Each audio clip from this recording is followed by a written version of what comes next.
కోరుకుంటున్నాను. So, 'Nagamma' serial డిఫరెంట్‌గా ఉంటుంది.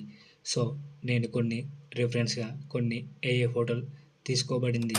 సో, మనం ఒక్కసారి 'నాగమ్మ' సీరియల్ గుర్తు చేసుకుందాం. సో, నాగమ్మ అటు ఇటు చూసి ఆలయంలోకి వెళ్ళడానికి ప్రయత్నిస్తుంది. ఆమె కాలు ఆలయపు మెట్లపై పడగానే ఒక దివ్య శక్తి ఆమెను వెనక్కి నెట్టేస్తుంది. నాగమ్మ చాలా బాధపడుతుంది. నాగమ్మ బాధతో ఆలయం మెట్లపై కూర్చొని ఏడుస్తుంది. ఆ శబ్దం విని గురువు ధ్యానం నుంచి బయటకు వస్తారు. గురువు, అమ్మాయి ఎవరు నువ్వు? ఆ అడవిలో ఈ సమయంలో ఏం చేస్తున్నావు?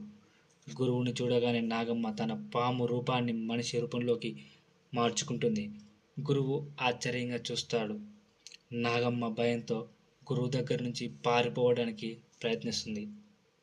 భయపడకు, నేను నిన్ను ఏమి చేయను. నీ